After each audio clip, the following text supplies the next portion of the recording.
I'm with Laura, who won season 7, I believe, of the Great Australian Bake Off. We call it season six for complicated reasons, but Season yeah, 7. so nice to be here. Very nice to meet you. Where are you exactly in the world? I live in Melbourne, Australia, which is the southeastern corner, I suppose, of our big country. So I'm, yeah, dialing in from the future with you. I know it's the 28th for me and the 29th for you. I'm on the Hmm. very west coast of Canada. Um, Almost the opposite ends of the globe. There you go. The internet. How cool is the internet? so for our bake along today, you suggested to make a galette des rois. That's an awesome suggestion. I've never baked that actually. Have you? Neither have I.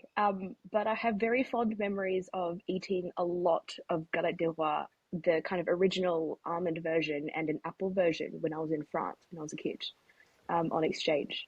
So I thought it would be a fun thing to do because it's pastry, and who doesn't love pastry? That's pretty good. Yeah, like one of the reason why I bake is because in my household we really enjoy breakfast cake or any type of baked good Yes, you eat in the morning, and I seem to have heard that's also your thing. absolutely. Breakfast cake, breakfast cookies, especially over festive season recently. I've just been, accidentally eating mince pies for breakfast. That's my thing. Guilty pleasure. Yeah, I was really surprised that you brought that on. Like growing up in the French part of Canada, like that's something we would do Yeah. it. But where I live right now, it's definitely not a tradition. So I had to like do a little bit of research about it. Oh, I didn't know that it was a different, like on the different sides, you didn't have a thing. I thought it was like it's a general European Northern Hemisphere thing, I suppose. Yeah, I think it's a little bit more common in like French tradition though. Yeah, We're gonna start by making puff pastry, I guess. I'm excited. Let's do it. Did you have little febs when you were a kid, or did you use like little nut? What did you use for the febs? In my house, we actually use the like a red kidney bean or a black bean. I had little like when I was in France, we had little like porcelain charms, and Oh there yeah, were multiple of them. Yeah, that you could actually bake in there. I don't remember if I ever got one. I just remember eating them and having my mind blown because they were so delicious. It was so yummy. there's actually like artists who specialize in baking in making like super elaborate Oh porcelain wow, objects to enclose in those. wow. Mine But today yeah, I won't be would fancy. It'll be a baking bean. a baking bean. I think I'm gonna go with a whole almond. So if Very nice. anyone bites into it, it will be a pleasant bite. Less dangerous. Now, I'm for your rough puff. I'm gonna go rogue. You don't know this yet, Loic, so sorry. I'm gonna go rogue, and I'm gonna use a slightly different method to put the puff together. And I noticed you also don't put any sugar in your puff pastry. I usually just put like a little cheeky pinch. I know there's so many different ways to make rough puff. Like, how are Yeah. you going to approach that today? So same ingredients, although I do want to ask you about the lemon juice that you've got in your recipe too. But same ingredients, so flour, pinch of sugar, pinch of salt in there, and then I cut my cold butter into slabs and work some of the slabs in, squeeze them out into rectangles, and then drizzle the ice water and kind of toss and roll as opposed Okay. to grating it. Yeah. The rough puff I'm using today is the one I used in the semifinals of the baking show to Yeah. make that diplomat cake. It's Yes. That was amazing, by the way. oh, thank you. Unbelievable. It's as So clever. close as you can get from like a full puff without necessarily making like a full slab of butter. Mm. So instead of rubbing the butter in, I will actually enclose it and make some folds. So it's really close to a full puff. You save a little bit of time. How long And did you have for that challenge? Because nobody's making full puff on Bake Off, are they? Or no, baking show. I did consider it because I'm always this person who's like, what if I was to do it? But no, at that point that was unreasonable. Yeah, I had here's something that I don't think many people know. Felicity from our season, she's like a really incredible technical baker. She's really Who is? good. She's really good instincts. And she for pastry week or winter week we called it. She wanted to do a full puff, and we were like, Felicity, a full puff? You have to do two. We had to do two savory um, pastries for our signature bake, and we didn't have that much time. I think it was like two. I can't remember how much it was, like 2.5 hours or something. and she wanted to do a full puff. We were like, really? Full puff? So we convinced her out of it. And then she did a rough puff instead. Whenever someone like attempts on doing like a full buff, I'm always like, haven't you watched all the seasons of the base before? Like, it's always going to be panic. What was your favorite week from the show? Your favorite challenges? And your least favorite, actually. More interested in the least favorite bit. Yeah, my favorite week from my season was probably patisserie week. Yeah. Just because there were so many different techniques, we made choux, we made the entremet. I'm not really a cake person, so the entremet is often when I have to make a cake, I'll actually make a large entremet rather than really making a cake. When you say you're not a cake person, what does that mean?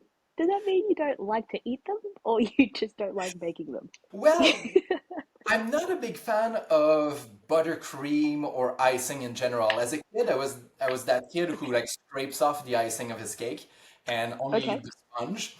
So yeah, even when I make them, I think sometimes I get distracted too fast. I don't have the stamina to make cake.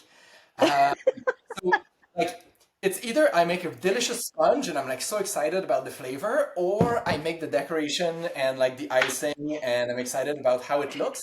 But making both of them is just like so long and daunting. It is a bit of a marathon. I like making cakes because they bring people joy, but it's not my like. I wish more people decided to have other things for their celebrations. Like I'd much rather have a tart. I always make every year for my birthday. I make a tart because I don't want to make a cake, basically, just for something different. So yeah, Yeah, I I was do it seeing because it's the dumb thing. so many tall, elaborate cakes. I just assumed that was your go-to. Yeah, I mean, well, people love cakes, I suppose, for all of their things. I do enjoy making them, but it is the thing that I dislike the most is the mess. The mess. The, I'm a really the, messy baker. Like you might have seen if you watched our season. I I didn't think it was so bad. The favorite comment I received from the whole season is when Kyla walked by and was like, I'm very impressed that you can turn this mess into this kind of like deliciously beautiful and elaborate bake, because it really looked quite messy. That's definitely a compliment. I would take that. I would quite happily take that. So, what about you? What was your favorite week? I really enjoyed Winter Week. Where we called it Winter, but it was pastry, effectively. That was really fun because I loved working with pastry, and it was also for the showstopper we did fruit pies, winter fruit pies, or well, winter pies, and some people did savory and some people did sweet, and I did sweet. And that was really fun because that was one of the first challenges that we all got to really do something that we wanted to do, like that told our story. It was like a really delicious thing that also looked really beautiful. I think it was Is one that of my when favorite you ones. made those pineapple pies? Oh no, that was for dessert. That was for like a Lunar New Year. Those my Lunar New Year little like pineapple tarts. No, I made like the pear. I made a pear pie with the charcoal crust and the marshmallow on top. The Oslo pie. That was probably one of my favorites. I saw I a would lot of have really liked. and meringue on your bakes. Is that I don't know. I didn't think about it until just then. Not. It's There's not just deliberate. like your tall chocolate cake that has like layers of meringue in between? Oh yeah, that the s'mores cake. Yeah, that a lot of people were like, "Holy moly, that cake is insane!" Like, yeah, it is wild and ridiculous. Um, I just like the look of it as well. I think it's a easy thing to decorate cakes with that brings a lot of drama because you get the torch and you get the movement of the meringue, I do use them on tarts a lot. and it's also delicious. Who doesn't like meringue? Was there something that you hadn't made before that you had to make for the show the week? So many. Um, Tell me. well, maybe like the most ridiculous one is actually buttercream, like any type of buttercream. Before Wait, that show, you've never made buttercream before I had made American buttercream once, and my butter then? Yeah. was too Okay. warm, so it had kind of like split, and I used it anyways. Oh. Oh And no. our first challenge was to make this top-facing cake, and obviously we had to use Swiss meringue to get like the stability. And Yeah. yeah, that was like the first time I made Swiss meringue buttercream. And Wow. a lot of the bakes were really outside of my comfort zone. Just like you, I really like baking tarts because Mm. like in the summer when there's like fruits and things are ripe, I harvest a lot, and I find tarts are kind of like an easy medium to just like Yeah. be like, oh, it's raspberry season or it's peach season, you just like make Yeah. a tart and the fruit is really forward. So there's Yep. so many like elaborate bakes that I had never done. So lots of Yeah. learning. How Yeah. about you? That's my favorite part. Yeah, heaps as well. Um, I was never really a huge bread baker. Didn't really do bread much. And then when we had lockdown, I did bread for the first time, and we had a lot of lockdowns. I did bread for the first time, so I really had to practice that a lot. Bread, and we had a bread showpiece for the showstopper, and it was like it had to be like this big, elaborate, 30 centimeter tall thing. So that was probably the most stressful one. But now I enjoy making bread. I just wouldn't call myself a bread baker. I think they made you make a pretty substantial loaf, right?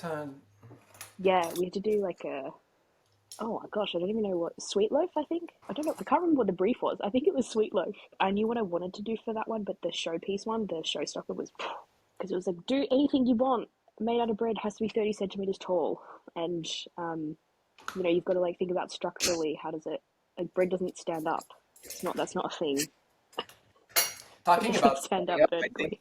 the bake that impressed me the most from your season is the vertical pie tarts that you made. Like Oh, thanks, that was thanks. it was just such a yeah. Like when they announced the challenge, I was like, no, like that. There's no way they're gonna ask them to do that. And then when I saw the result, I was very impressed. Well, that was, I'm sure you had this at some point as well, but when you're prepping for the back half of the show, when you're still filming, basically, is what we were doing. When you're prepping for the back half of the show and you get to a point where you're like, really got to like try. I've really got to do something really different and, push the boat out because they're expecting something more. So that was my crazy idea for it. Mixed success. It wasn't perfect, but yeah, it was good. It was really good fun. I loved your that vertical cake. I thought was amazing. The one that you had to do for the first week, standing up, Yeah. and then obviously your finale one was incredible. The underwater one, so good. Are there any challenges that you were like, oh my God, I absolutely don't want to prepare for this one, or I hope I'm out by that time? Yeah, the one that I was dreading the most was I was actually back to back. It was we had biscuit in week 2 and then bread in week 3, and biscuit was um, a game with moving parts for our showstopper, and bread was that centerpiece. And I was like, oh, if I make it through bread week and biscuit week, it will be a miracle. Back to back because they were just such huge tasks. Um, but yeah, those were probably the most daunting ones. And then the briefs I think that we got while we were on the show was for was episode 7, so for citrus. They were really free form briefs, and those actually I think the hardest ones. So that was really challenging as well. How about yourself? I think one challenge that I really didn't want to do was the buns challenge for bread. When I read buns, I immediately thought about like steamed buns and just I don't Yeah. like steamed buns. I find them often soggy. Yes. I was Yep. like, no. That's fair. So it took me a while to kind of like think out of my stereotypes about buns. I didn't really know what to do as a concept. Like I think that's Mm. really it for me. It was often when I felt inspired about what I was gonna do, then the content kind of followed more easily. Yep. But those bakes that I was like, I don't know what I'm going to represent, or I don't know what my theme is, then it was hard to find the flavors. It was hard to choose, like make choices. Yep. I totally get it. You had some really great concepts. I think you had like really strong concepts as well, especially in your showstoppers. Like the mixtape one that you did, so good, like so creative. How did you come up with all of those? Are puns your specialty? I was really in the show for the baking and the puns. Like I was quite excited to feature those on my tapes. But yeah, Yes. working with fondant, like I'm not a big fan of I'm not a big fan of any sort of overly sweet topping in general. So yeah, the first time I made them, the fondant would just like fall off the mixtapes because Yeah. like I had a hard time like sticking it to it. Yep. And I was like, oh, I'm gonna serve it like that in the tent, and I'm gonna tell the judge that it's so that you can remove the fondant and put it in the trash more easily before eating the mixtape. I ended up doing Yeah. it with the icing. It's very good. We were the same. We had to do fondant biscuits as well, and none of us really liked fondant. We were like, oh, I'd never worked with fondant. That's something I had never done. Worked with fondant before the show. Um, Yeah, me neither. Were you making your own fondant for those biscuits? Yeah. no, I No. wasn't. Reed did. She made that, that really old-fashioned marshmallow fondant where you melt marshmallows and then you add icing sugar into it. She did that. Okay, this is Um, how my fondant was made for my cassettes. so you Yeah, did. I did, but I did it in the stand mixer. Like a lot of people talk about like Oh, kneading by hand, and it was like if it can be kneaded by hand, it can probably be kneaded by the dough hook. yes. And well, I don't know if there are counterindications, but I just did it. And it seemed to work out, so you're fine. So that's my dough. Basically, there's like 60 grams of butter in there. All of my butter is going to go kind of like after in a, not in a Yep. slab, but like I'll put the grated butter. And the reason why I put the lemon, I believe Yeah. like the acidity is supposed to kind of like help relax the gluten a little bit. Oh, And there you this way go. have like a more even roll. I think that's what I read. Oh, that's interesting. I've never seen that or heard that before.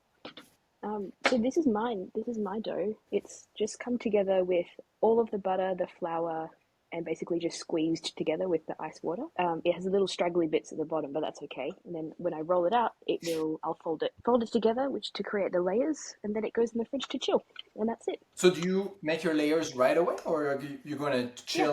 chill layer? No, I make them right away. It's nice and quick. I did when I was practicing for the show and I had to time myself. I can, at the fastest, can do this in about 20 minutes, and then it's in the fridge chilling. But yes, I'm glad I never have to bake with a timer, as in like a time limit ever again if I don't want to. Did Yeah, you so do timed practices for yours? my process really changed when I started filming the show. At Ah, home, I would, yeah, like time almost all of my bakes and make yeah, full practice run, and I was yeah, stressed. Probably after episode three, I had a bit of a difficult episode three, yeah. and after that, I decided really to kind of like revisit my process, my recipes, and then I kind of stopped practicing everything together and being so measured. Mine were like minute by minute, and it was like do this while doing this while saying that to the judges, uh, and I think that was a bit too much. And funny enough, recently, like one of the judges said that I found my groove when I started having fun in the tent. Mm, And I think I started having fun when I started being less prepared, in a way. mm, mm. Yeah, I totally understand that because when you're in a completely different environment like you are, when there's a thousand cameras on you and you're hooked up to a microphone and there's people asking you questions about what you're doing, it does take the fun out of it, of how you would be at home. And I think we all do our best work when we're at home and at rest and just enjoying it. Yeah, I really had fun, a lot of fun in the tent. Were you very stressed when Yeah. you were there? Or how was that for you? No, I wasn't. I don't think I was stressed. There was what? Well, my bad time episode was episode 5, vintage week for us. Also, the beef Wellington really threw me. That was the hardest technical for sure. But yeah, no, I was having a great time. It's like what's not to like? You can make anything you want. Like creativity within constraints is what I say a lot. Um, and you don't have to do any of the cleaning up, and you can use whatever ingredients you want, whatever equipment you want. Yeah, it was a great time. That part was really fabulous, having like the culinary team sourcing all of our ingredients and Yeah. Were there ingredients and techniques that you learnt in the technicals? Because you're very precise. I mean, you have to be precise if you like entremets.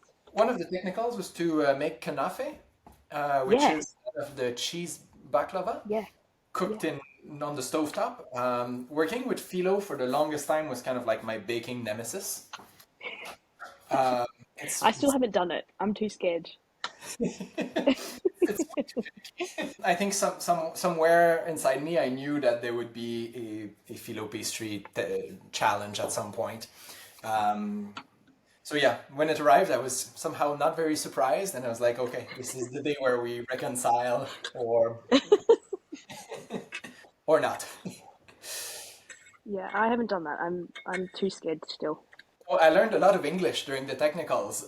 Oh, did you tell? What did you Well, learn? for example, like when we made those Kaknakash cookies, like it said like, oh, crimp them, and then I didn't crimp them because I didn't know what crimping meant. I thought it just meant to like pinch them together, and there was Oh, so many like specific vocabulary that I was like, I think that's what it means, and then I would do completely the wrong thing.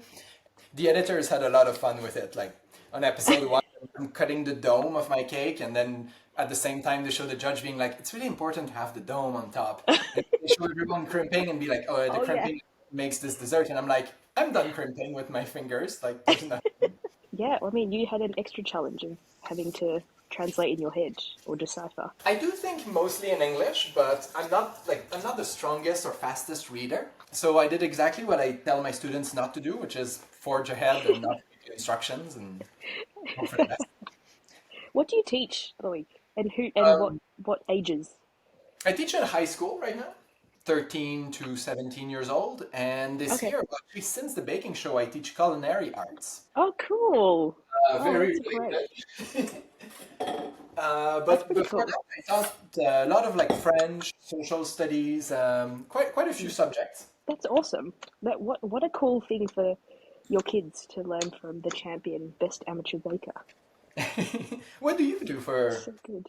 a living outside of baking? This is a very boring answer. I'm a management consultant, which means I help big businesses in Australia solve their problems, which sounds really gross, but isn't. It's really cool and challenging and fun. But I work with a lot of marketing sort of concepts, so like branding and customer service and customer excellence, that sort of thing for big businesses, Whenever which is I very speak very with boring. consultants, they always have a hard time explaining their job, but I think you're the best I've met so far. Oh, thanks. I appreciate that. Thank you. It is really difficult to explain. Okay, well, my pastry's done. I'm gonna wrap and chill. Amazing. My butter is enclosed. It's in the freezer. I'm going to do two sets of two book folds with this one. I should be ready by the time our other components are done. So good, so good. And then will you chill the whole thing for a while after I'm the very folds? impatient in baking and in life in general. So I will chill probably way less than is suggested. He's living life on the edge. What is the thing you dislike making the most? Like the Ooh, equivalent of maybe my phyllo, or I don't know why, I really hate making royal icing. Like, I know it's just like two yeah, that's ingredients, a pain. but every No, time I that's have a to pain. make it, I'm like, oh no, oh, maybe I can just like leave that undecorated. Do you know what you should do? Is get yourself a packet mix. You will never look back. Oh, do you make it with like the meringue powder? Mm. Oh Mm, no, not meringue powder. There's I'll link it to you. I don't know whether you can get it there, but there's this product that you can get which is royal icing mix, and you just okay. add water to it. It's this. Not sponsored, but please do. And she makes it in all different colors as well. So if you need Oh, it's black pretty royal good. icing and red, which are really difficult to get that richness of color, um, Yeah. yeah, get that. I That's how will. I avoid. I don't know if I was supposed to, but I did make royal icing with egg whites on the show. Pretty sure I did too. Everyone's fine. Nobody, nobody died. So yeah, what's your baking nemesis, or the thing you just dislike Oh, doing? my baking nemesis is you're gonna laugh so hard. Are you ready? It's cheesecake. Oh. I can't make cheesecake. What There's happens? there is no version of any cheesecake that exists that I can make successfully and in like a delicious way. I just can't do it. Does it crack, or is it? Everything that could possibly go wrong in making cheesecake goes wrong for me making cheesecake. So I would like to learn if anybody wants to teach me how to make cheesecake or be patient enough with me to help me make cheesecake. That's like baked cheesecake. I absolutely cannot do Japanese cheesecakes, souffle cheesecakes. It's just a disaster. I don't know Well, if you've ever made them next before. bake along should be a cheesecake. Yeah, we can be brave. I'll be brave and make Japanese cheesecake. But I've had like when you take out a Japanese cheesecake and it is like soggy on the bottom because of the water bath or whatever, and then it also somehow is like raw on the inside, like just not ready.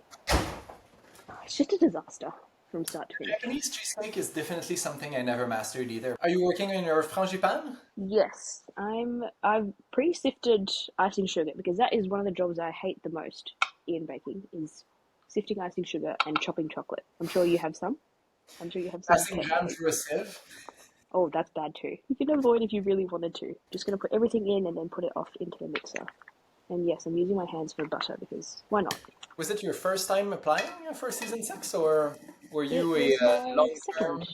second? Okay. No, my second time.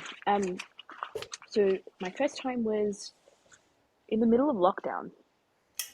So we had really long extensive lockdowns in Melbourne. We had like 9 month lockdowns, and so I had nothing else to do, and I was very bored. And I like liked baking, but I wasn't like a high level baker, like a real that was all that I did, like like I do now.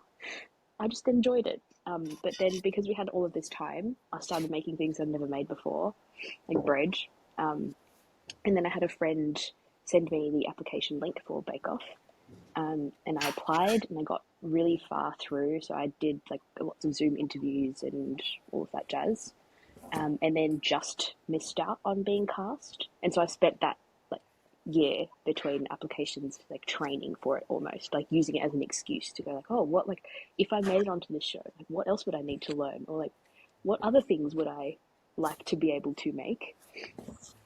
And then I made it through, and the second time, so when I auditioned the second time, a lot of our lockdowns had finished, so we actually did some of the audition in person, and then I got to actually bring like a huge tiered cake to the audition, um, and meet some of the production team in person. So that was really cool. And then I got on. But yeah, I the, like the how you first season. because I also use that word, and everyone was always laughing at me, being like, "Oh yeah, like Loic trains for baking," but Well, like I mean, I get it. I feel like our styles are very similar, and I feel like our personalities are like quite similar in that way as well. And I get it. I get it. What were you the same? Was this your first time or second no. time? I've applied on and off because during the pandemic I was living in the UK. So I applied to the Canadian show a few years ago. Then I moved to the UK, and during those 2 years, I applied to go on British Bake Off. So when I came back to Canada, I started reapplying here. And just like you, last year I was kind of noticed. This year I'll go support the people who are auditioning for next year. Oh, that's so cool. That will be great. I'm sure they would love that. Um, Yeah, and I think a I lot of like met. alumni go as well, and just like Oh, yeah. that's nice. Reem doesn't remember that I met Reem, but I met Reem at the audition. We saw each other in the airport because we all fly to Sydney, which is about an hour flight north from Melbourne to film. And saw her at the airport and went, "Hi, nice to see you again. Congrats!" And she looked at me really blankly. She was like, "I don't. Who are you?" When we first got to the hotel where we stayed, we all arrived at different times, and for the Yeah. first evening, it was really like walking in the hallways of the hotel and trying to spot if people were gonna be baked. So I had no idea. So I was at the restaurant, and I was just like eavesdropping like everywhere and being like, no, no, they're probably not bakers. So, oh, maybe this. What would you have heard if you thought they were a baker? Like, were you talking about like I don't know, chocolate tempering temperatures or something? There's an energy about like baking show bakers often. Yeah, someone who looks quite a little bit stressed, who is like madly scrambling or like scribbling notes or like drawing something. That would be my guess Yeah, of or the like somebody. before we were formally introduced, I met Heather and Andrew. They were at breakfast, Yeah. and they were talking about like work and like their hobbies, and I was like, oh yeah, these two people like are just do so many things in life in general. Like they have to be like the bakers. And I was like, are you here for like some kind of baking competition? Yes. So yeah, these are the two first bakers I met. Are you like that as well? Do you have like a million hobbies and No, no? no, I do not have a million hobbies, Lily. This is my hobby. Okay, one at a I'm time. not one of those crazy people. Nope, this is my life. This is my entire life. What are some of your other hobbies? Personally, I'm a maker of things. So yeah, like I just like anything ranging from doing house renos to woodworking to Oh baking. wow, It's like another way of making for me. woodworking is an incredibly useful hobby. I feel. Yeah, it was highly transferable, especially because in our season they asked us to make so many like wooden stands and gravity defying contraptions, and Yeah. it was Did you do useful. them all yourself? Yeah, yeah, we Oh there, a wow. couple of them were prepared before I flew, but obviously when you go on the baking show, like I was like, oh, if I make it to week three, it'll be amazing. So I had not fully Yes. prepared for all the way to the finale. Yeah, I Uh, feel like most bakers have that, by the way. I feel like most bakers are like, I just want to get through bread week and then it'll be good. yeah, cake, bread, biscuit. I have shown my Yeah, skills. I can go home. exactly, exactly. Then it starts getting really crazy after that. I ended up in my room and I had to ask like our art department to lend me a saw, and I was expecting like a real set of tools, and it was like my bread Wow. knife was more effective than the saw they lent me. So I did cut plywood with the bread knife. Wow, so you made them in your hotel room as well. That's even more impressive. It was very messy. Wow. Caramel on the carpet, and then the sawdust would stick to it, and yeah. Oh gosh. It's like sugar syrup everywhere, buttercream everywhere. I get you. Yeah, sometimes room service would like come by and I would be like, no, you can't clean my room. My room is too dirty to be cleaned. It's too embarrassing. There's too much stuff everywhere. So is your cake plate It's handy? no, but it can be. Okay. Come with me Nice to while see my your cake. pastry chills. This is a walking tour of my home. Ta-da! Oh wow, it's like mirror. It's very large. It's Oh, very it's tall. so high. Yeah, it's really tall. So it was very awkward to get home. Ours Yeah, is yours is a normal height. yeah. Mine is super, and it's very shiny. It's very, very shiny. So it was difficult to get home. Have you so you served cake on yours? No, I haven't used it. Um, Okay. it is strictly ornamental. Okay. Forever? I think so. I Okay. think forever. I think. Have you used yours? Yes, once. I've Oh served the wow. ugliest pavlova ever on mine. It was delicious, but it was not a pretty. It was not a pretty way to inaugurate the cake plate. Let's say that. Mine is also like the cake plate is also very light. So I think of putting anything on it would have you'd have to be flat. Like it can't be like a tiered cake. I don't think it would hold up on a tiered cake. Yeah, mine is very heavy actually. It's actually 1.9 kilograms. Oh, well, nice and sturdy. It's also pretty. I love the glass ones. I think they're so beautiful. So my mom flew up for the finale, and I thought it looked really suspicious, or so I made my mum carry the cake stand home on the plane, but it was like hidden in a lot of bags, like plastic bags and those like reusable totes and stuff, and we just like wrapped it up really nicely, and she like carried it home, and nobody knew. It probably looked very funny on the security screening because it's quite tall and like weird shaped. I had questions at security on my way there because there was like bun pans and I was also flying with branches for one of my display, and they were like, "What are you gonna do with all those things?" I was like, "I'm going on a culinary trip." Person was like, "Are you gonna make like, a bun cake?" And I was like, "No, that's actually for like a cornbread." And she was like, "Are you chives?" And I was like, "No," but so on the show I actually put chives, and they didn't show it, but I was like, "This is the security person suggestion to add chives to my cornbread." But it didn't Inspiration make it. can come from everywhere. So I didn't see. Did you put some rum in your frangipan? I didn't because I don't have any handy. I just did a squeeze of vanilla. Did Okay. you put rum in yours? I was going to. This is the final ingredient I must add, and I had some handy because I've been drinking some rum and eggnogs during the holidays. Oh, nice. Yeah. Tell me more about eggnog. I've always found it a really strange and fascinating thing because it's not a southern hemisphere thing. Like I know about eggnog from the movies and that's about it. But what is in it? Why is it so delicious?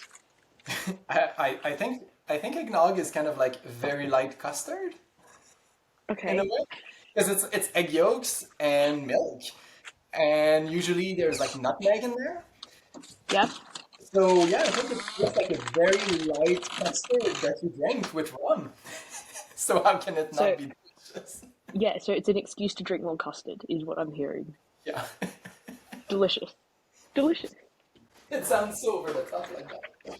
Yeah, I find it really interesting. Northern Hemisphere festive season is always it's the standard because we see it in lots of movies and TV shows and stuff like that. But for us, like in the southern hemisphere, it's usually warm.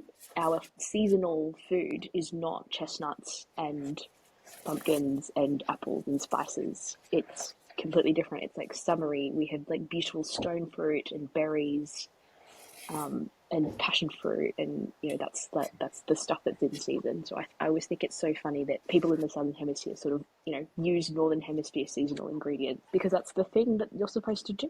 I saw recently that you posted a trifle, like like Mm. you were saying like trifle is really like a holiday staple for you.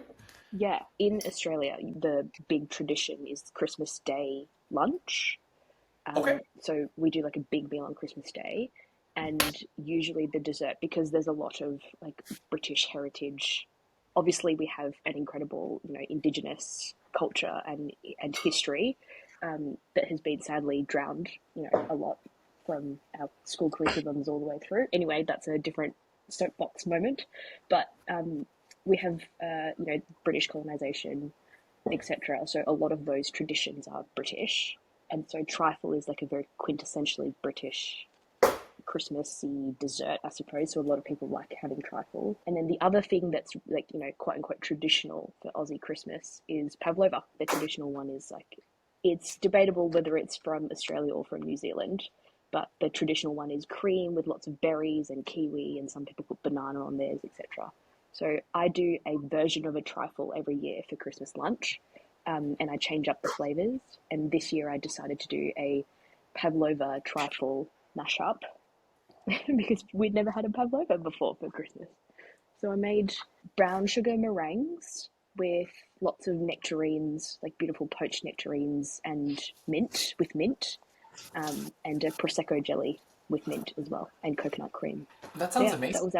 that was our Christmas Day dessert this year. I've heard about the brown sugar meringues recently a couple of times, but I've never made those. Like, what percentage of brown sugar do you put for? It's about a third, and you do it exactly the way that you would normally do a meringue. It just adds. It doesn't sound like a lot of brown sugar, but it adds this caramelly back note to a meringue which is otherwise quite sweet, obviously. So yeah, it's really delicious. I tried it for the first time a couple of months ago, and I was like, oh, this is. I much prefer it to a traditional meringue because it's very saccharine. Usually the white sugar ones. You should try it. Definitely. Do you find them like longer to dry because of the moisture content in brown sugar, or? Oh, that's a good question. I don't think it took much longer than normal. I didn't notice. It didn't take a noticeably longer time. There's so many things to try, and we were I talking know. about training. Like that was really the thing for me. Like every time I would hear about something, I would like write it on a cue card and be like, okay, what's the essential of that? Like what's like all these types of sponge that we use for cake. Like what's the real difference between all these types of sponge, and Yes, I trying to did memorize. exactly the same thing. Yeah. How memorized were your technicals? Did in terms of like instructions, was there a lot missing? The first couple was not a lot, and then they progressively got more difficult. So I think the most difficult they ever got was just make the sponge. But we had all of the ingredients. We didn't have temperature or time basically, or method.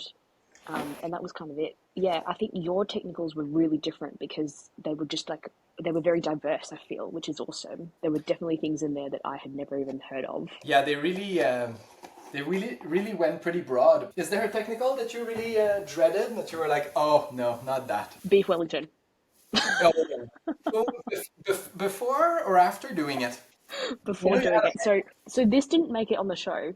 So when we were on the way to set that morning, Alona said, "I had this dreadful dream. It was so stressful that we got this technical challenge, and it was like 3 hours long, and I was like making my way through the recipe, and then at the end it was like 20 minutes to go, and I had realized that it was some like hunk of meat that I hadn't cooked. Like I was just so stressed because I had 20 minutes, and obviously that was never going to like cook in 20 minutes.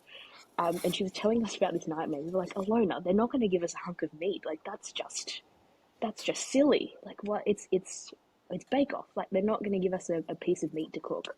And then we walked in. It's beef Wellington, and all of us were like, no. Alona manifested that it was a beef Wellington. And then I was always terrified of beef Wellington. I never wanted to do it. It's like hugely complicated and like very delicious, but like very scary. There's just so much technique in there. So I was scared, very, very scared when we got that. And then I did it, and then I came last. That was the one technical that I absolutely bombed, and I shouldn't have bombed, which is the big one. I remember Darren saying when the cameras were off, Darren was like, "What happened to you? You're really good at pastry." I don't know. I freaked out. It was full puff and cooking the whole tenderloin, fillet in 3 hours. We were like, sorry, you want us to what? You want us to make full puff? It was full puff, Chloe. It was terrifying. It was terrifying. Yeah, especially because I think it's like one of the signature recipe of one of your judges, right? Yeah, Darren, he's like so British. Darren is very, very British. He's Yeah, British. no pressure, And he was like, Make my signature exactly, recipe in 3 hours and absolutely no pressure. He's like a super high level chef. He's also amazing, like so lovely.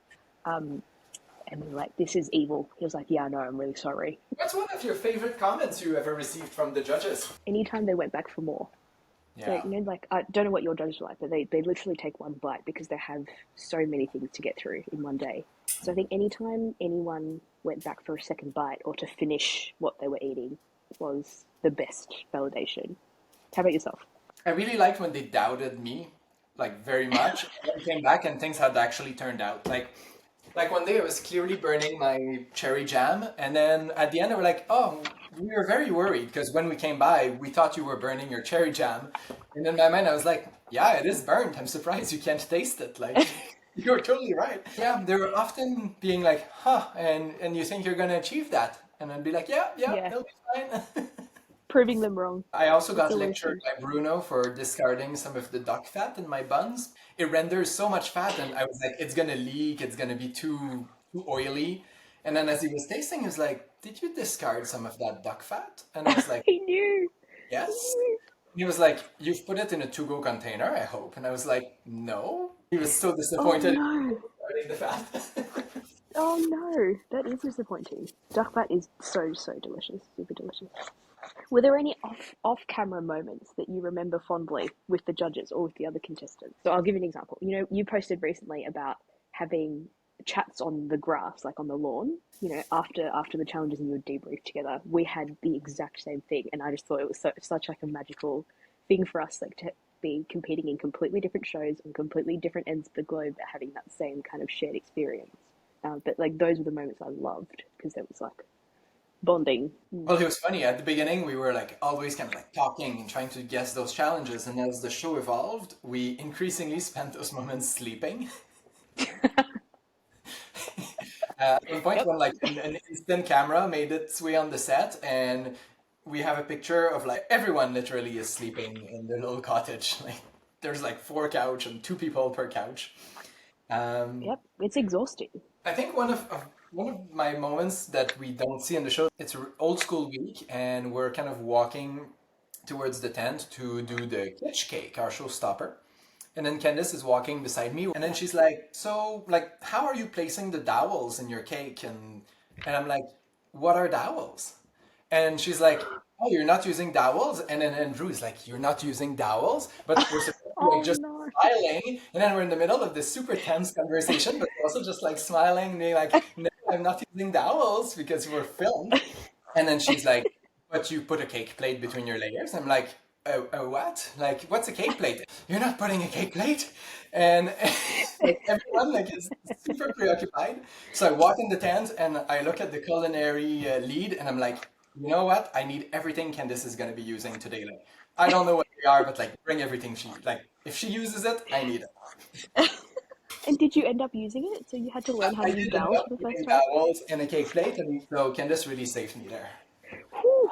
Phew. What about you? What are your moments? I remember the first showstopper was where 12 of us were there and we did tiered cakes. So each of us had like two or sometimes three flavors. And the judges had to taste every single one of these. There was like 20, I don't know, eight, but nearly 30 flavors to taste. It just took forever, and we were all exhausted. It was like our first really big major day of filming. So we were all very delirious and tired and sugar high, and it was great because we got to taste each other's cakes for the first time, really, ever on the show. So that was really fun to like get a fork and just take a bite out of 24 cakes just to test out everyone's thing. And then we were just all on a massive sugar high, super delusional, exhausted by the end of it. That was probably one of my favorites. We were very tired, very, very tired. Holy moly. Also, you are making a creme pat and I am not because I'm lazy.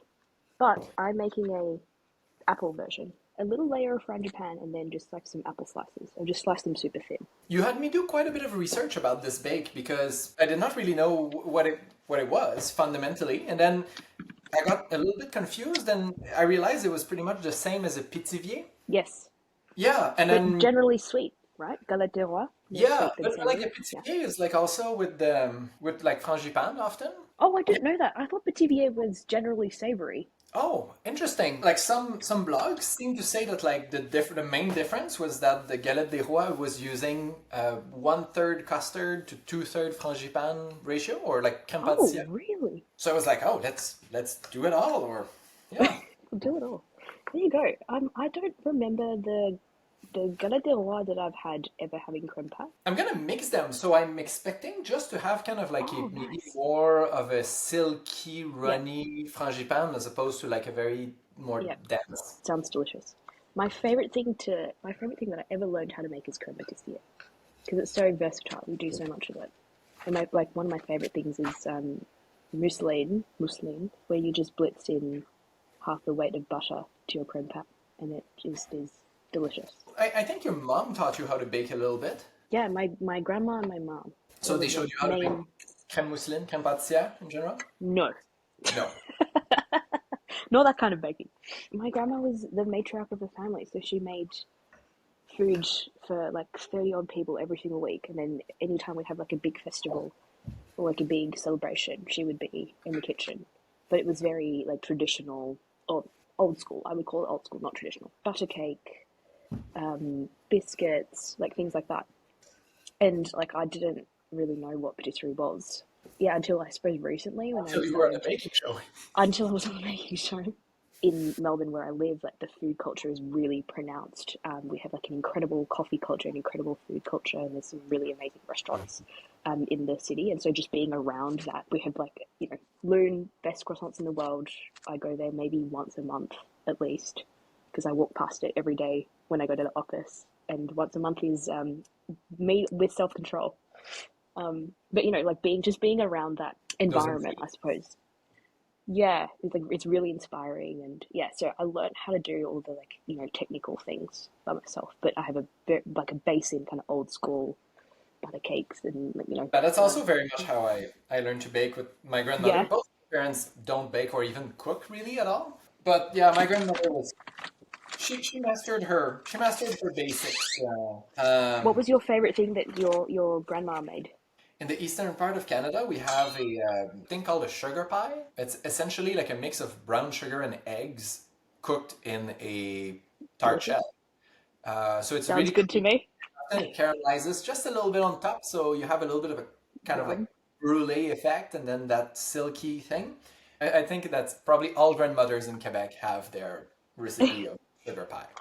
What are some of the other sort of like traditional Canadian things? Like I've never been to Canada. I have family in Canada. I would love to come and visit. But what are some of the things that I should try apart from Tim Ooh, Hortons?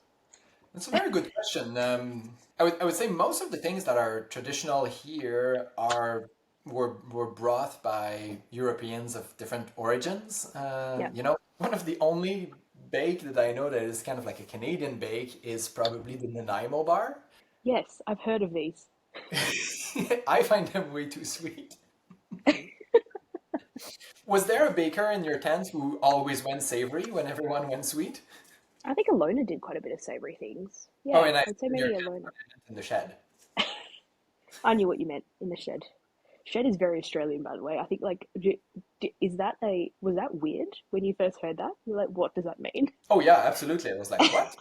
Theirs is in a shed? Yeah, it's a very fancy, beautiful shed. Like typically when someone would say like, "Oh, it's in the shed," it means like a literal tin, like mini house thing that you put in your backyard that you put like gardening tools in. This is what a shed means in Canada as well. So I was like, Okay, great. Alona did a lot of savory things in the shed. Yeah, it was always a good day when you had savory things in the shed though, because um, otherwise you're just eating desserts all the time. yeah, we felt like that as well. Like Kathy would often like have like bacon and cured Yes, bologna delicious, on top of her tarts. That was yeah, she was very delicious. creative with the savory flavors. So are you Yeah, making round? Are you making that kind of like sun decoration shape? What are you going I'm gonna for? I'm gonna try and make it like yeah, I'm gonna try and do some nice scoring on it. So I cut my whole rough puff into a third and two thirds, and I'm using the one third piece, the smaller piece, for the base, and I will try and cut a nice round out of this, and then I think I'm gonna try and the like traditional scoring, maybe like you do the little swoopy sun. What are you planning? I'm doing the same. I used an adjustable cake ring to Oh make a yeah, circle. I should do that. Around. I'm just using that cookie cutter to mark a little bit of Oh nice. to describe the shape. Sometimes the pitivier is has these little, almost like flower. That's It's what I'm like doing. a crimp. Yeah, I changed my mind. I don't want to change. I wanted to ask you, Mm. what is your process when you bake something new? Let's say, you see a new challenge on the show and you have never heard of it, and then it Ooh. has to be a signature. How did that work for you? I did a lot of research. I have certain books and certain websites and stuff that I use as my reference points. I just know that they're going to work, depending on what it is. So I'll do a lot of research first, and then I will try what I think looks to be the original or like the best average version of it, and then tweak it from there. Okay, here's a good one: the charcoal pie crust that I did for Winter Week.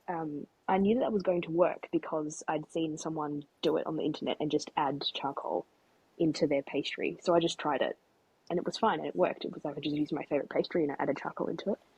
Um, but if I hadn't seen someone else do it, I would have like probably given it a couple of tries, two or three tries. And same with flavor pairings. Do it, taste it, make notes, try again until I get it where I want it to be. Are you the same? Looking for the average or really like the fundamental because I find so many recipes. Well, people like obviously put their twist on things. Yes. So when we had to do the roll cake, I was like, okay, like what is the best sponge to do a roll cake? And then people Yeah. were doing all sorts of variations on a variety of sponge, and I really wanted to go back to kind of to like, okay, like the first roll cakes, like what type of sponge did people Mm-hmm. use? Yep. And yeah, try to boil down to the simplest unit, and then go from there. Because with Yep. recipes that are more complex, I find often like let's say something does not go according to plan, it's harder to troubleshoot. You're not too sure Yes. why. So, Totally. did you have a challenge like that that just did not work during practice? And The citrus meringue creation, which was our for Citrus Week, we had our showstopper was you have to have citrus and you have to have meringue. Well, my concept was very weak that particular challenge because I just wasn't sure what I would do. Like when you have a brief like that, it's so open, you can go wherever you want. It's actually quite difficult. And they wanted us to use sort of like citrus that was a bit unusual. And I wanted to do something with calamansi. I don't know if you've ever had. It's like a very tiny green citrus that looks a little bit like a very mini lime, but it's very super floral and very sour. And in Southeast Asia, we have calamansi juice. It's super refreshing, but it's so sour that like the sides of your tongue like buzz when it's that sour, and it's like sweetened with sugar, obviously, but it's really refreshing. So I wanted to do something with that, but it's very difficult to find. And given the time constraints, I couldn't. So I used blood orange and mandarin instead. We filmed in winter, so it was peak citrus season, and like the citrus is beautiful. But yeah, that citrus meringue thing, I went from making a hazelnut dacquoise with like a mandarin curd and like some kind of jelly on it, all the way to what I was going to do a croquembouche, which didn't happen. It would just made it a crock and wreath because it was very humid that day. Yeah, it like I did like 3 or 4 iterations of that concept, and we were like struggling so much. I was like, do I do a roll cake? Do I do? It's like towards the end of the show, I'm like, I've done shoe already, but I've like, I know that this can look really impressive. Like, what else can I put in? Like, what other techniques can I use? Like, that one was hard. That was really difficult. Did you have one? For me, I think the ras malai cake, which was a signature, Mm, they asked us to put like an eggless sponge cake. I think for that challenge in general, I was not too sure what I was trying to achieve. I didn't have like a strong vision of what it should be like. And when mm. I got to the hotel and like started like making practice runs and sharing it with other bakers, they were like, "You're not gonna make that in the tent, right?" And I was like, "Yeah." And they were like, "No, you can't. Like, you can't make that. Like, that's big no." So I got a lot of help from the other bakers troubleshooting that because it was so chewy and sturdy sponge. I was really not good. That's so lovely that they helped you. Kill him with kindness. That was you did like the horchata one, right? Was that one? Yeah. Yeah. Everyone was so generous on my season. Like, there's Mm, never a moment where I felt like anyone concealed any sort of information. It was yes. always like, let's do everything we can to make sure that everyone succeeds to like the best of their Yes. abilities. Um, Exactly the same. One of the best parts of the show is like learning from the other bakers. oh yeah, totally. This is one of the reason why I wanted to be on that show. I didn't want to be on a TV show. I wanted to be on the baking show specifically Yeah. Yeah. because How's your creme pat looking? it is not too thick because I That's really want good. to use it to loosen that frangipane a little bit. And Mm. since it's gonna bake, I also wanted it a little bit soft. I have 285 grams of frangipane, and I'm going to put roughly 100 to 150 grams of crème pat. I'm gonna so I've rolled out both bits. The base I've just put on a tray in the freezer, and then I've rolled out the top bit, which is a lot bigger than the base, and I'll put that in the freezer as well. So when you assemble the base and the bottom, do you plan on gluing it with some egg yolk, egg white, Yeah, or just I was just gonna do egg yolk. so that's the shape I've done. So pretty. When you're making your entremets or your cakes or your desserts, do you have a very clear plan when you go in, or do you sort of have a rough idea and you kind of go with the flow a little bit? At home, usually I'll elaborate a plan of the different components of what I want it to look like at the end. So Mm-hmm. let's say I'll be like, oh yeah, I want an entremet with like a raspberry mousse, a nice glaze, I want a crunchy layer, I want a cake, and then I'll tackle kind of each element individually. And often like I'll like bake the cake and then I'll be like, okay, something crunchy needs to go on top of that. Mm, And then I'll look into it. I rarely have like an idea of all the like every single element before I start. mm, mm. I had a similar Yeah. question for you. I wrote it down this morning. I was like, if you had to like invent a baked good from scratch, like or like Oh, just like bake something, like you're home, you just be like, oh, I'm gonna bake something. How would that look like for you? I would flip through all my cookbooks, not all of them, the ones that I use as reference points. Um, I have like maybe 4 or 5 books from completely different authors that I know have recipes that are going to work and use as a starting point. I'll start there, and then I do a lot of googling and research. Oh, I remember so and so posted about that thing, that component that I've never made before, that jelly or that filling or something for that mousse. Oh, I'll try that. And then I sort of pull it together, and then I keep notes on my computer on my laptop, so that I know exactly what I've done. That is a new habit. I previously didn't used to do that, and then I would want to do it again, and then be stuck because I don't know what I did. So I keep notes of what I did and what I would change for the next time, and the date and stuff like that. And yeah, I also do that manually, so I have lots of post-it notes sticking out of my recipe books that say like, this recipe said that it made 20, it made more like 50 or whatever the case may be. That's very organized of you. I try to be because now I'm starting to needing to replicate things that I've done before. Previously, I would just like go with the flow and do whatever I want to do. Very much like you know, oh, like maybe this needs something crunchy. I'll add something crunchy on the top, and not really go with any set recipe or set plan. But now I've like forced myself to like do a little bit more planning. I think I do a good job of recording what I do now, but I'm not really Yeah, good at taking notes afterwards. Like writing notes about tasting notes or the results. Things that did not go well will unlikely go better next time because I did not write anything down. I'm yeah, just relying on memory. yep. I'll have I'm to the same. watch the episodes. I'll have to like rewatch them and be like, oh yeah, Bruno said it was like too. That's a good. Yeah, I mean, we're lucky that we have that. Yeah, it's Oh yeah, amazing video I said notes. you're charging ahead, sir. Yeah, phew, that was a bit stressful.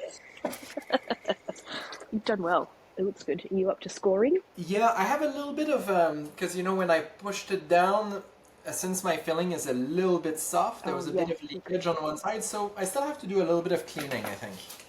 Okay. Well, take your time. I am going to start assembling. Do you have any experience co-baking in the kitchen with someone else? No, actually, I don't. Mostly because if I'm baking at home, nobody else is allowed in the kitchen, which is really mean. But also, like, please get out of my way. Is more the thing. I will do my own dishes. If I'm making a mess, I will clean it up. How about yourself? Do you only bake at home? My partner is a baker, but that's one of those activities that does not bring the best of our relationship, I would say. Exactly. Exactly. It's like I love you too much. Please get out of the kitchen while I'm baking, right? What does Alison like baking? I would say one of her specialty is like choux pastry. So she makes very good eclairs and little Mm. choux.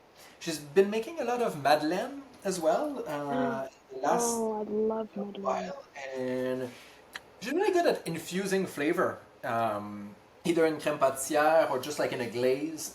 But I would say since the baking show, I've been kind of like using the kitchen more than my fair share. Well, it must be really quite special to have someone who um, is clearly just as into it and keen on baking as you are.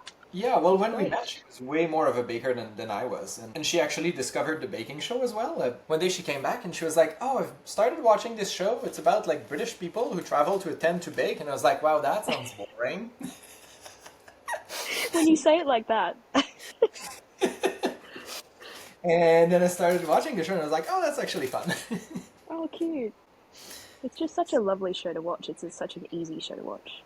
So you hadn't, you weren't like a long time fan of the show then? Was it a recent discovery? I started watching the show probably in 2018. And very early on, when I think about that, it's a bit silly. I think it was like in 2019, I was doing a bicycle trip with my partner. Okay. We were cycling on the West Coast for like 2.5 months.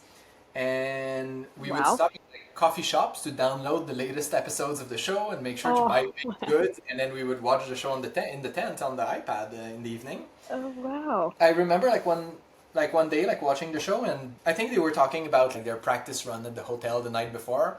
And then I was just like, I would like to be on that show. It looks fun. And that just started it. And then we came back from that trip and then suddenly I had access to an oven and I was like, I need to bake because I'm gonna go on the baking show and Oh wow. it was a bit out of nowhere. That's really awesome to have like I'm sure for the British folks as well to have, to know that they are inspiring people all over the world to bake. That was really fun when our season started to like see people from the UK that I used to follow, like following me or like reaching out or Yes.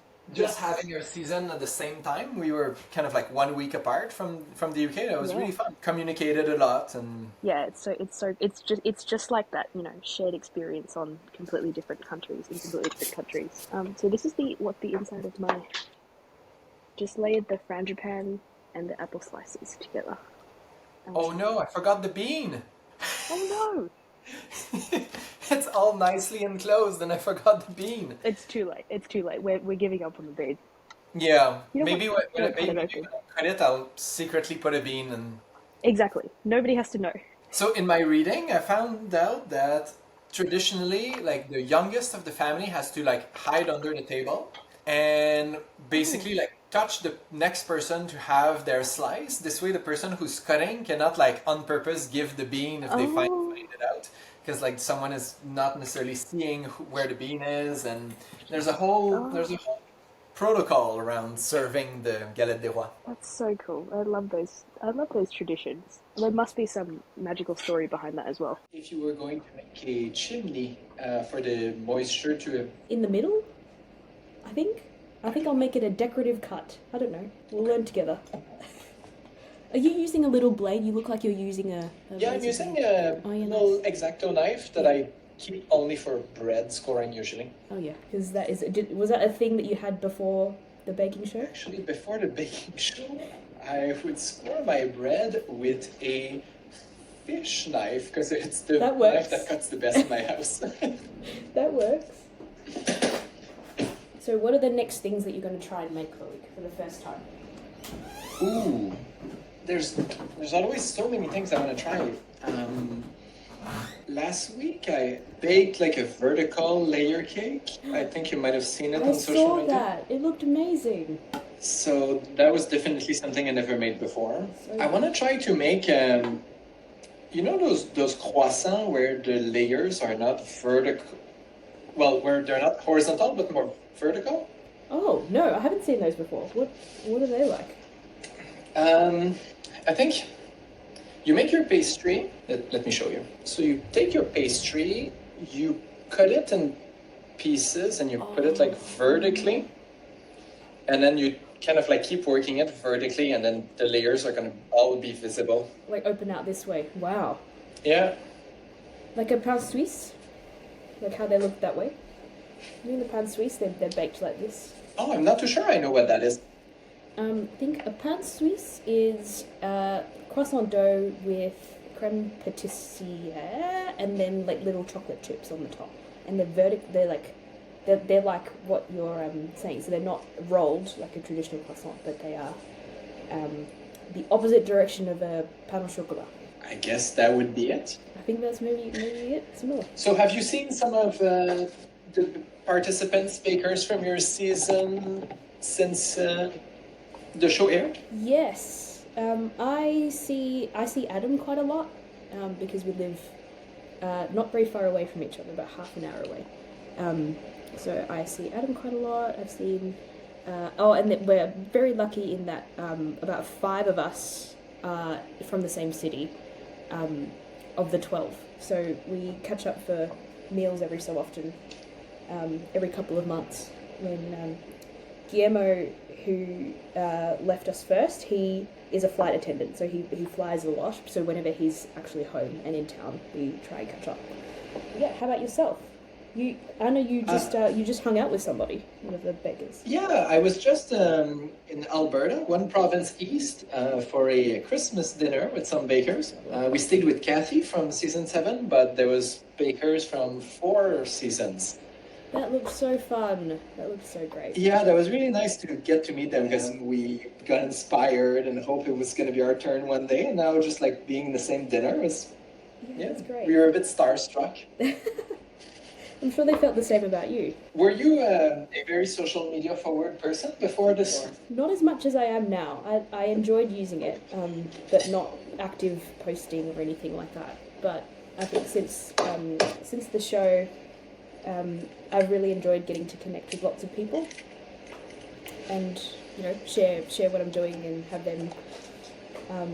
have them be inspired, and I get inspired by what they're doing too. So yeah, it's definitely more active now than I was before. But how about you? I was definitely not a social media person before. I would post probably like twice a year. Yeah. Yep. So that really changed, but I quite enjoy it. There's so many interactions. One year I was teaching online, and everyone was like, oh, it's going to be really hard to develop a connection with the students. And when the school year ended, I was feeling almost the same as in a regular school year. Like Oh wow. I know them genuinely. Yep. And I feel a little bit of that through like my online life now, and especially like with other bakers like you and Martin and the bakers from the British show from this year. Yep. Yeah, it's one of the best parts, I think, is being able to hang out with and connect with so many people around the world that have the same interests, the same Yeah, and weird like quirks. such a unique shared experience. Yes, exactly. So I think I'm gonna use my chimney to insert a bean. Oh, I forgot the bean. Oh, we both did. No, that's right. I will plant one when we cut open. Did you glaze before and after you scored, or are you just doing after? I have not glazed yet, so I was actually just thinking I might have to go back in those grooves a bit. I've just finished glazing, but I want to make my edge prettier. You've inspired me. It's that good crimping. It's that good crimping. So in the shed on your season, would you say there was like a common theme amongst the bakers? That's a game we always played in our season. We were always like, what ties us all together? Like, what is the one word that is like cast of season 7? Oh, I've never thought about it. I think maybe diverse is probably the easy one. Because we had lots of different ethnic backgrounds and lots of different sort of life experiences. Alrighty, I think I'm going in. This is what I made a sun shape. Oh, very nice. Look at my scoring. No, yours looks so pretty. I really like the petal. It almost looked like mine is a cutout of yours, you know, like the... So good. Alright, going into the other... If you want to make more on one sheet of pastry, you need one like one of yours, one of mine, one of yours, one of mine. Yeah, they'll fit together.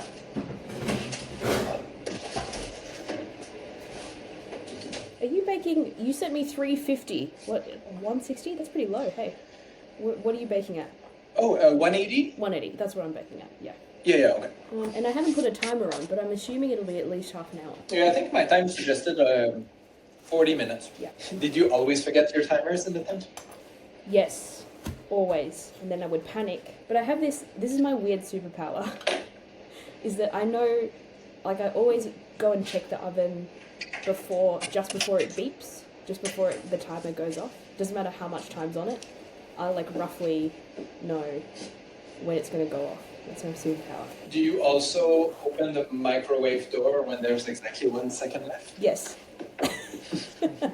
Just to stop it from beeping. Don't you do that? Yeah, on the first episode, I think you hear me saying like, oh yeah, my cake has been there for like 5 plus 2 plus 3 plus 7. That just means I have no idea how long it's been in.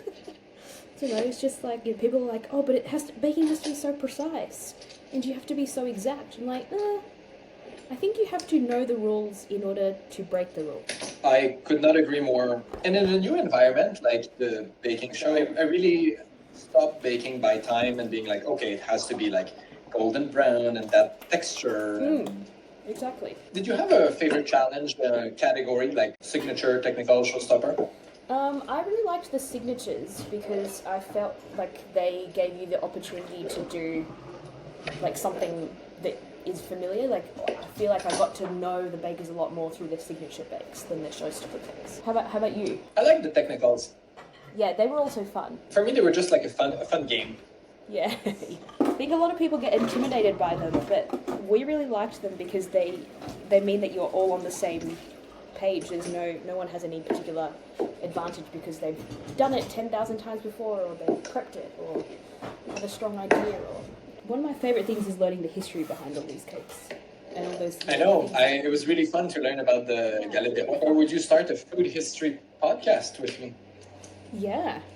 I think food history is so interesting. Trade routes and how different cultures got different ingredients. I come from a culture where we're a mix of all different things.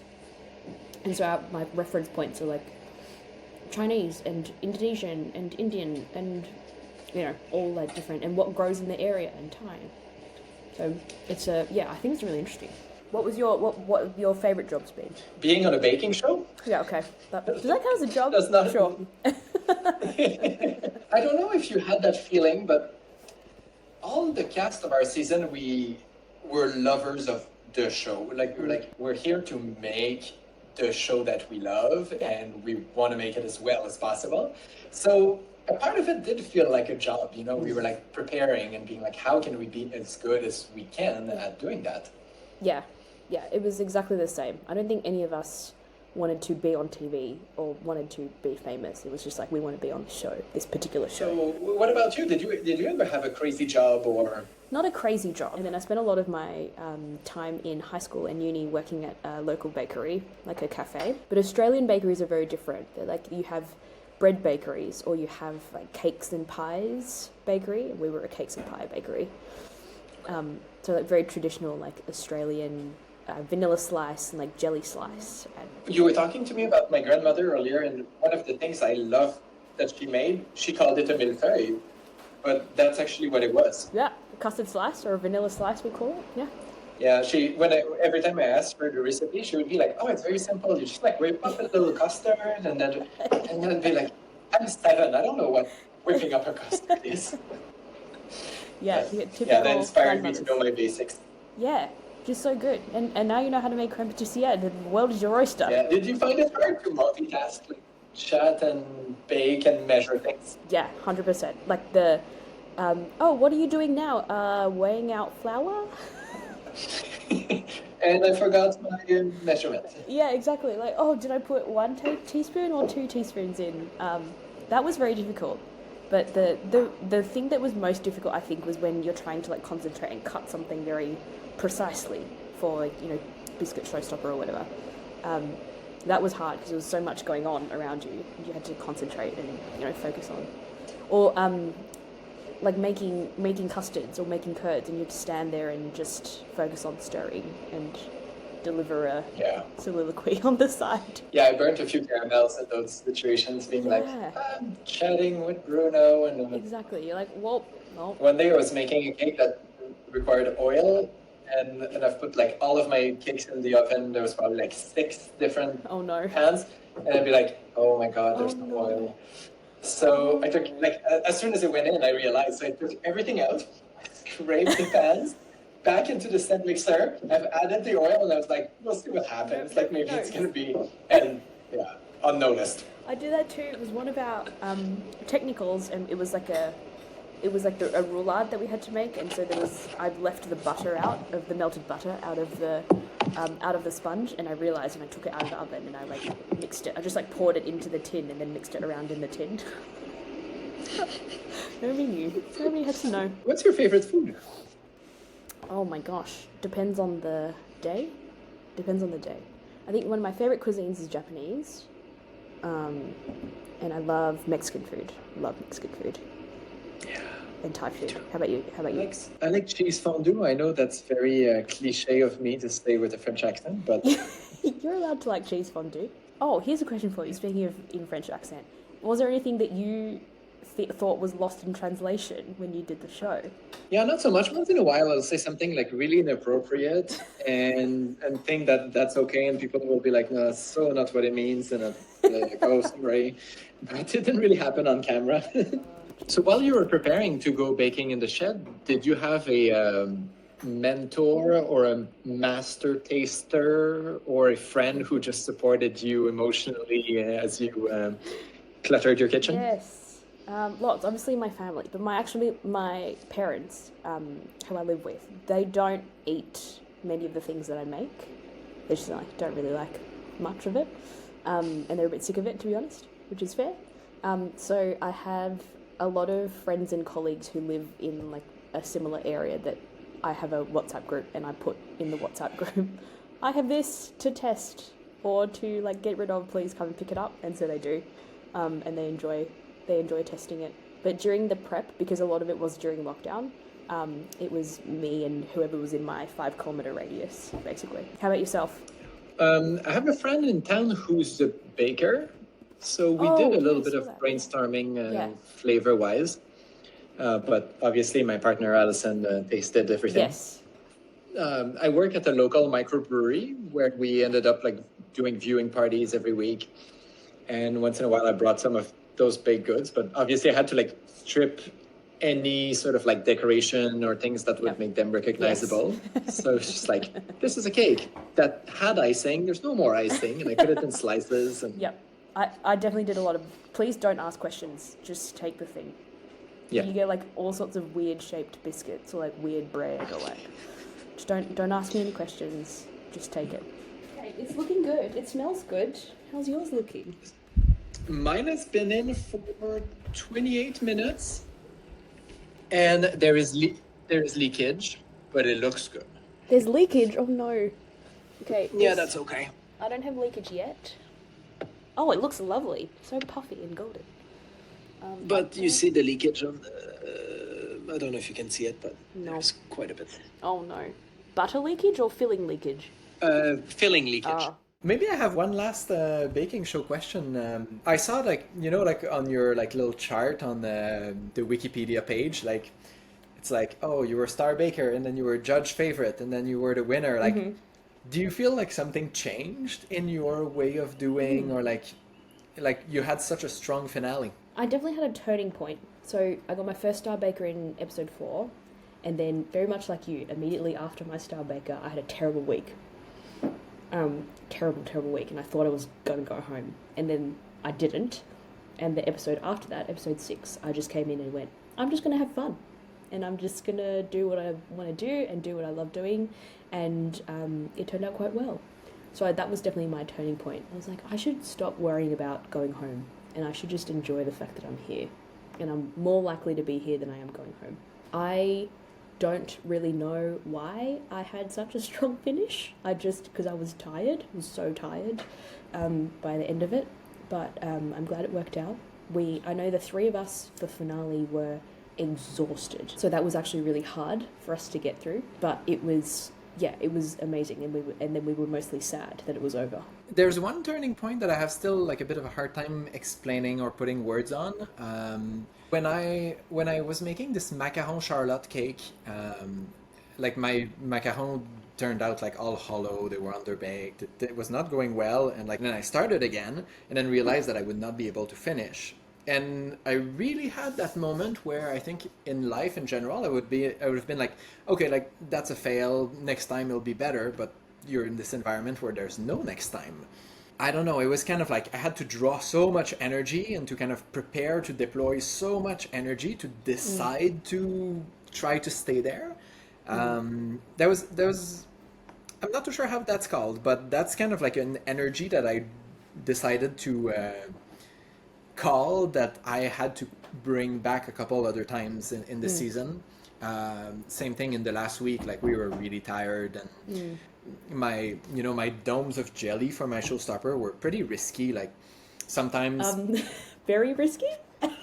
yeah, because it was an invisible process. So once you inject the thing, like if it doesn't set, you open it, it just like runs everywhere. It was a rubber seal like on the bottom of a bowl. So if the seal would like open, then it would just like spill before it sets.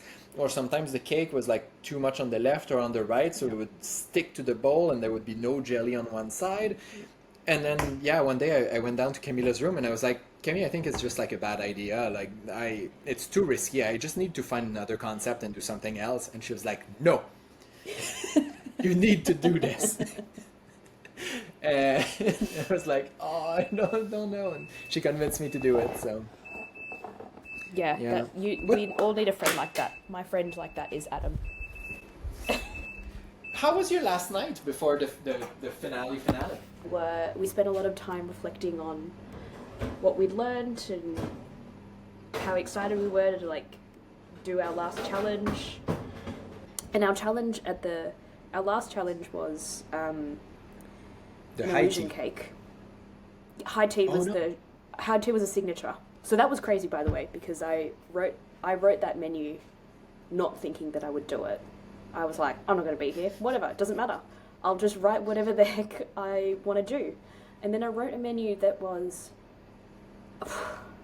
too ambitious for 3 hours, for 6 pieces each. It was like a biscuit, a cream, and a jelly, and then a millefeuille with 2 fillings and scones with a homemade butter. It was too much for 3 hours. It's a lot. I got there and I was like, oh, I'm going to have to do this now. Do you wish that you had a particular category that you didn't have, a theme? I think I would have liked to have, during our bread week, we felt like we avoided loaves. That's why I asked Oh. you like earlier Yeah. if you had made a loaf, because we did the cornbread as a signature, Yes. and we did kind of like a sweet brioche bread as the technical, and then we did the buns. But I think I was kind of hoping for a more like I was really hoping that the technical would be make 2 French baguettes. That would have been nice. Yeah, Would just have like been good. make 2 baguettes, you have an hour.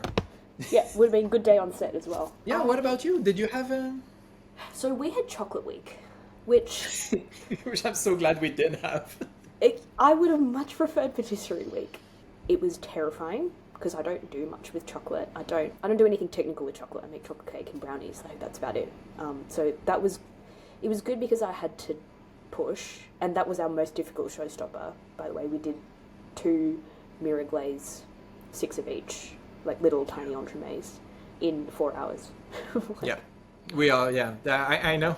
Oh well. Camila tempered chocolate pretty much every single challenge, so Amazing. she would have loved the.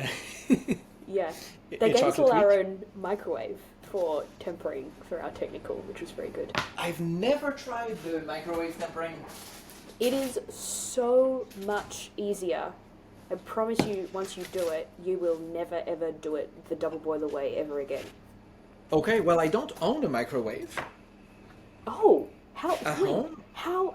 I don't understand how people like don't own microwaves and like bake and like make food and stuff. How do Well, you? there melt used to be down- one, and when we did changes in our kitchen, we got rid of the microwave Oh my goodness! because we never used it. Oh wow! I use my microwave. What? So what do all you the do in the time. microwave? I use it to melt butter. I use it to temper Okay. chocolate. I use it to, when I freeze buttercream, that's how I warm buttercream up again. I use it to heat cream for ganache, when I'm making ganache. I use it for everything. When I have to melt butter, this Oh, is cute. my butter melting. It's so tiny, it's so cute. What's the like instrument you think is like so missing in your kitchen, or like like anything you had access to in the tent, and you cannot say like someone to Oh. wash your dishes? That would be nice though. I did come home and buy a pair of tweezers, or get gifted a pair of tweezers pretty quickly.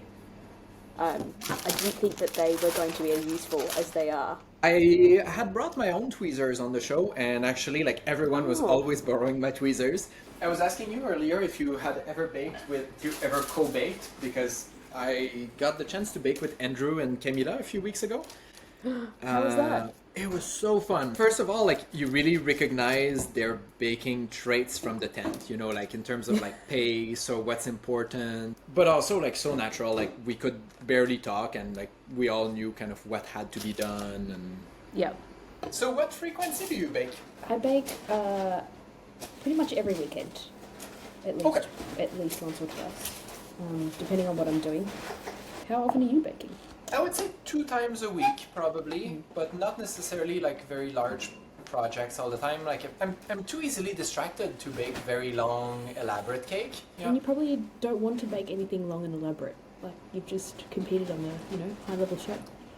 Well, sometimes I really want to. Like this year, I wanted to ask all the bakers to make a cookie version of themselves working at their bench, and make the whole tent out of like sugar cookie and gingerbread, and then install everyone in the tent. So good.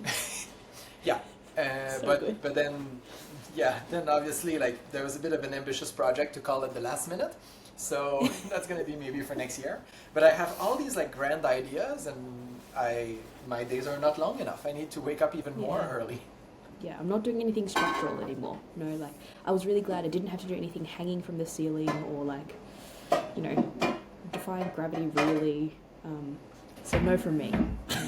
Yeah, that looks so good. Wow, yours looks great too. We got a pretty similar design. I think you're right. We could fit ours together like codes. Yeah. All right, should we cut open? Let's do it. I don't remember who said that, but another baker, maybe from the UK, was like, oh, like my favorite part of baking is actually cutting the cake. And that's I cute. found so much joy cutting cakes. Like when we were doing the viewing parties, sometimes I would make like a large cake, and then I would arrive at the bar, and everyone wanted cake, and I'd just be like carving through that cake like as fast as I could. Same thing in Toronto for the semifinals. We brought like a huge cake at the bar, and like I was just cutting through it. And Yeah, it's the moment that you get to share joy with everybody. Okay. Well, she's holding together well. Pretty good. Pretty good. oh yeah, So I didn't do the creme pat, but I did put my little apple layer, which I don't know where that's gone. Oh, you can kind of see it. Oh, don't drop it. Oh my goodness. I have a tiny apple layer. oh yeah, beautiful. I see you have some nice flake at the bottom as well. Yeah, some good flake on the side too. Good recipe, Loie. Thank you. Oh, thank you. I don't think I cut the bean though.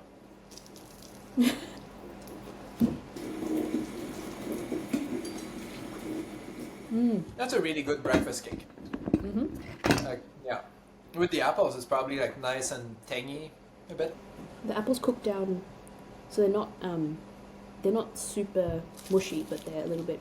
There's a little bit of bite there. That was a fun bake. That was so fun. What's the next thing you want to bake? I have a list of things that I've never baked before that I do want to make, and on the top of that list is bagels. My next reel is the bagels I made a few days ago. Thanks, Loic. Have a fabulous rest of your day. Thank you so much, Laura. That was like super nice to get to know you. And if you come to Canada, let me know. Absolutely. And if you ever come to this side of the world, please let me know too. I've never been to Australia, but it's definitely on the list at one point.